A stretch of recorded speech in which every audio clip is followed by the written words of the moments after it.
નમસ્કાર, આપ જોઈ રહ્યા છો TV9 અત્યારસીના તમામ ખાસ સમાચારો સાથે હું છું ઝરડા સોની। સમાચારની શરૂઆત કરીએ એસઆઈઆરની મુદ્દત વધારવાને લઈને। તો આ મુદ્દત ફરી એકવાર વધારવામાં આવી છે, જેની હવે નેક્સ્ટ તારીખ હશે 14મી ડિસેમ્બર।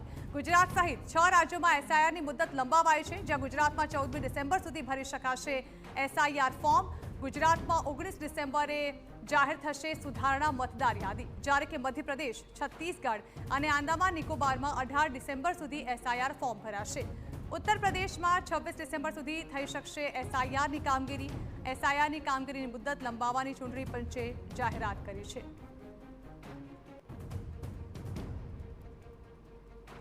આ અંગે વધુ માહિતી આપવા અમારા પોલિટિકલ એડિટર કિંજલ મિશ્રા અમારી સાથે ફોન લાઈન પર જોડાઈ રહ્યા છે।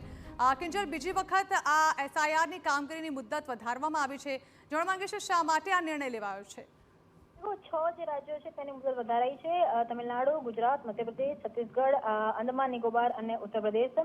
હવે જે મુદતો છે જે 14 તારીખે પૂર્ણ થતી હતી, જે 3 રાજ્યની મુદતો એ 19 તારીખ કરવામાં આવી છે, જ્યારે કે ગુજરાત છે તેને પણ 19 તારીખ સુધીનો સમય આપવામાં આવ્યો છે। ઉત્તર પ્રદેશ સૌથી મોટું રાજ્ય છે, તેને 31 ડિસેમ્બર સુધીનો સમય આપવામાં આવ્યો છે। આંદામાન નિકોબાર અને છત્તીસગઢ અને મધ્યપ્રદેશને 23 ડિસેમ્બર સુધીનો સમય આપવામાં આવ્યો છે, કેમ કે હજુ પણ જે ડ્રાફ્ટ મતદાર યાદી બનાવવાની હોય તેની માટેનું જે ચેકિંગ છે તેની માટેની જે પ્રોસેસ છે તે ચાલી રહી છે। ખાસ કરીને જ્યારે એસઆઈઆર ચાલી રહ્યું છે, એસઆઈઆરમાં હવે કોઈ પણ પ્રકારની ક્ષતિ ન રહી જાય અને જે પારદર્શિતાની વાત કરવામાં આવી રહી છે તો પારદર્શિતા રહે।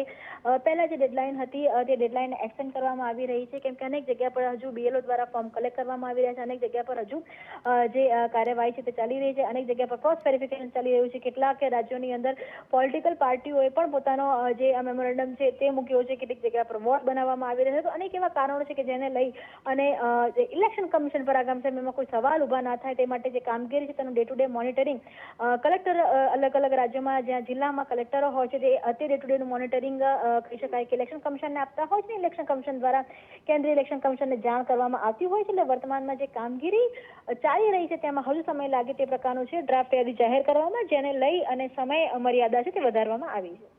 જી બિલકુલ, આભાર કિંજલ। તો હજુ ફરી એકવાર આ એસઆઈઆરની કામગીરીની મુદ્દત જે છે તે વધારવામાં આવ્યું છે। ગુજરાત સહિત કુલ 6 રાજ્યો માટે આ નિર્ણય લેવામાં આવ્યો છે, જ્યાં હવે ગુજરાતમાં એસઆઈઆરની કામગીરી આ રવિવાર સુધી યથાવત રહેશે।